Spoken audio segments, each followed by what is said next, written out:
Muy buenos días, buenas tardes, buenas noches a la hora que estén escuchando este video. El propósito de este video es explicar un poquito de la materia que estamos recibiendo, que es titulación. Mi nombre es Robert Estuardo Arevalo Marín, soy estudiante de la maestría de Ciencias Políticas, de Mención Políticas Públicas de la Universidad Técnica Particular de Loja. Como requisito para la graduación se nos ha exigido hacer una serie de resúmenes de diferentes libros, de los cuales nos ha designado un libro en especial para poder hacer un resumen y explicarles muy brevemente. En mi caso, me ha tocado explicar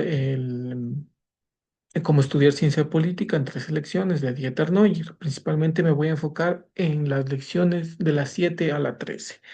Sin más, comencemos, por favor.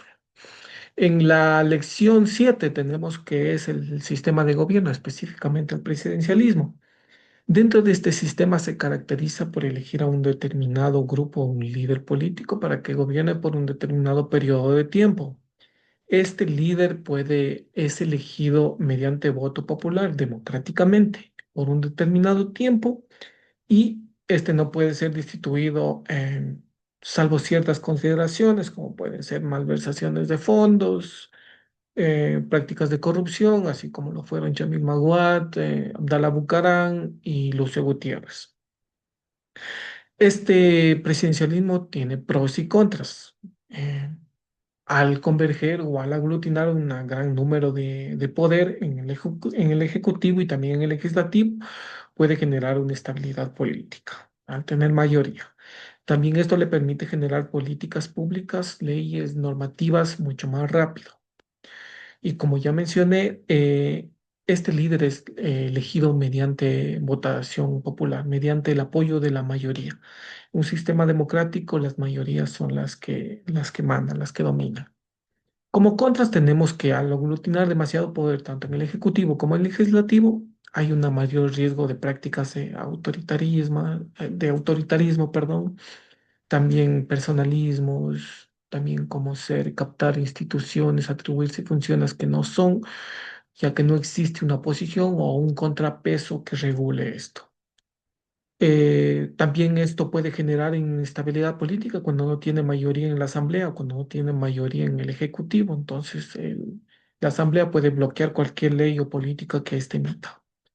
Esto también debilita la democracia, ya que al congregar demasiado poder, limita o restringe la libre participación de opositores, otros partidos políticos, así también como la participación de individuos. Este modelo es acoplado del sistema estadounidense, donde ahí se caracteriza por tener fuertes partidos políticos consolidados, una alta cultura política y una democracia muy fuerte. Este sistema, viendo los resultados que tenía en Estados Unidos, trató de emularse en el sistema latinoamericano, pero al no contar con una cultura política alta, instituciones fuertes y partidos políticos consolidados, no tuvo el efecto esperado. En el capítulo 8 tenemos los sistemas electorales parlamentarios, que se diferencian del sistema presidencialista porque estos no eligen un presidente, sino eligen legisladores. Eh, Aquí tenemos un cuadrito donde se pueden ver los pros y los contras. También, obviamente, son elegidos mediante votación popular. El legislativo se encarga de elegir al ejecutivo y el ejecutivo está sujeto al legislativo. Esto quiere decir, si no cumple las expectativas del parlamento o de los ciudadanos, este puede ser removido sin mayor problema. También dice que en este sistema parlamentario necesitan formar coaliciones para dar mayor gobernabilidad. Y este sistema se caracteriza por tener una alta cultura política, tanto de los legisladores como de los ciudadanos. Estos modelos son netamente europeos o mayoritariamente europeos, se caracterizan por tener partidos políticos consolidados. Y la oposición en estos casos se encarga de fiscalizar y generar un contrapeso para que los legisladores, el Parlamento o el Ejecutivo no se vayan por el camino equivocado, como decir, no cometan prácticas de corrupción o algún autoritarismo. También tenemos como contras cuando no existe un acuerdo, se generan bloqueos políticos. El Ejecutivo netamente depende del Legislativo.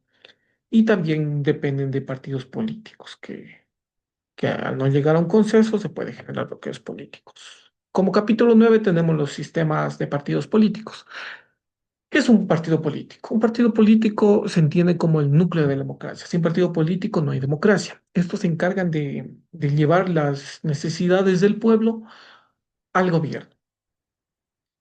Su función principalmente es aglutinar toda esa divergencia, toda esa diversidad de criterios, aglutinarlos y representarlos en un determinado líder de partido o movimiento y llevarlos al poder para que represente a ese porcentaje o a esa población que los eligió. Están en determinados partidos políticos, están influenciados por élites o por la cultura ciudadana. Muchos de las élites forman partidos políticos para que representen sus intereses y también se adaptan a la cultura ciudadana para ganar el favor popular. Para valorar el nivel de representación y la calidad de la democracia se analizan diversos números de partidos, como son los partidos únicos, bipartidistas, que significan dos, y multipartidistas, cuando hay una amplia variedad de partidos políticos. Aquí tenemos un ejemplo. En Estados Unidos existe el bipartidismo, dos partidos políticos que predominan y existe una alta estabilidad. Eso es lo que le da sentido, lo que le da em, peso a este sistema. También tenemos las democracias británicas que se caracterizan por tener también un sistema bipartidista con una democracia o con una estabilidad más baja. Los países escandinavos o las democracias escandinavas son unas de las más equitativas, se caracterizan por tener pluripartidismo, donde la mayoría puede participar, y también una alta estabilidad, democracias fuertes, partidos políticos consolidados y una cultura ciudadana muy avanzada en temas políticos. Todo lo contrario con las democracias latinoamericanas, donde se caracterizan principalmente, si bien es cierto, son multipartidistas, pero las instituciones, la cultura, los partidos políticos son consolidados, no son consolidados, lo que le da una baja estabilidad. Tenemos como el capítulo número 10 los sistemas electorales y elecciones presidenciales. Los sistemas electorales principalmente se caracterizan por llevar a un determinado partido, partidos políticos al poder. Y estos se encargan de analizar las diferencias, las coyunturas, las convergencias, tanto de los que van a presidentes como a los legislativos. Se conoce que en muchos de los casos los presidenciables, ya sea por su propuesta, prácticas populistas, clientelistas, son capaces de arrastrar al gran número de legisladores que van a la asamblea o al ejecutivo. Principalmente estos sistemas se destacan tres sistemas. Son el sistema mayoritario relativo, el sistema mayoritario absoluto con balotaje o como conocemos con segunda vuelta y los sistemas mixtos. En los sistemas mayoritarios relativos, eso quiere decir que cuando hay un gran apoyo tanto para el ejecutivo como el legislativo, hay una gran mayoría, entonces simplemente pasan directamente a formar parte del gobierno. Esto también genera una mayor estabilidad política. Todo lo contrario con los sistemas mayoritarios absolutos por balotaje, que al no pasar en primera vuelta, forman alianzas para la segunda vuelta con partidos políticos, ya sea por convergencias de ideologías o también por intereses económicos, pero después cuando ya llegan al poder, cuando no se cumplen estas expectativas, este bloque o esta alianza se va disgregando, entonces se generan bloqueos políticos y el apoyo va disminuyendo, entonces puede ser engañoso con el pasar del tiempo. También tenemos como siguiente las elecciones y la justicia social. En las elecciones democráticas no siempre se garantiza que sean transparentes o no siempre hay una justicia social.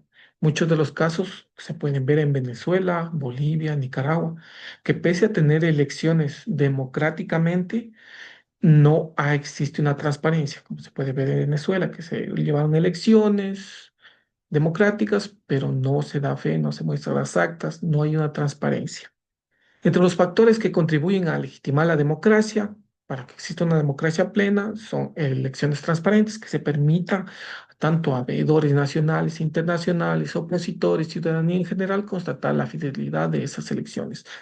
Así también tenemos la justicia social, que es muy similar, también la distribución equitativa de los recursos a todos los partidos políticos para que puedan participar de la manera más óptima. Asimismo, el acceso a medios de comunicación para que todos los partidos políticos que están participando puedan, em, ellos puedan difundir su mensaje, sus propuestas, sus valores, lo que piensan hacer, lo que no piensan hacer, sea equitativo para todos. Asimismo, la objetividad institucional y las independencias de instituciones. Se necesita que instituciones como el Tribunal Contencioso Electoral, el CNE y otras instituciones que son eh, autónomas, sean autónomas en todo el sentido de la palabra y no se deban a un partido político, a un determinado líder o al gobierno de turno, favoreciéndolo o perjudicándolo. Y tenemos como el capítulo 12, que es la transición a la democracia.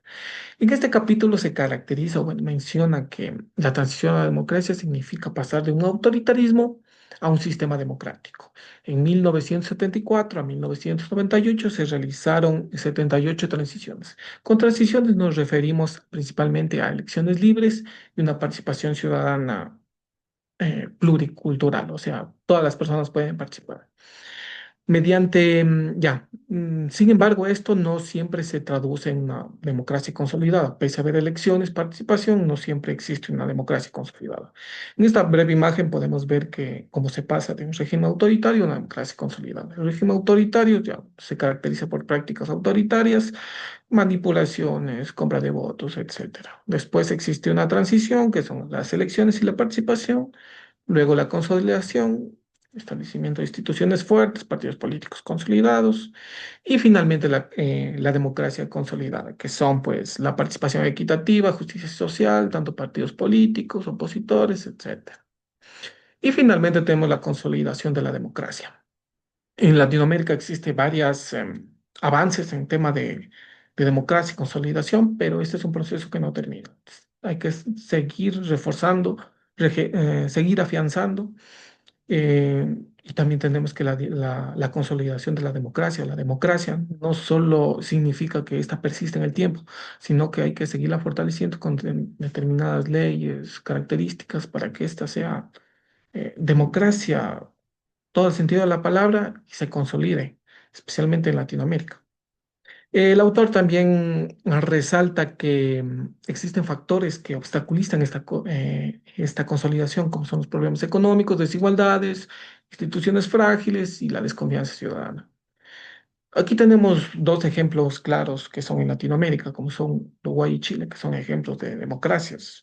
No podríamos decir que son completamente consolidadas, pero representan un gran avance en toda Latinoamérica donde tienen sistemas democráticos muy fuertes, instituciones fuertes, partidos políticos consolidados. Esto representa o conlleva una mayor participación ciudadana.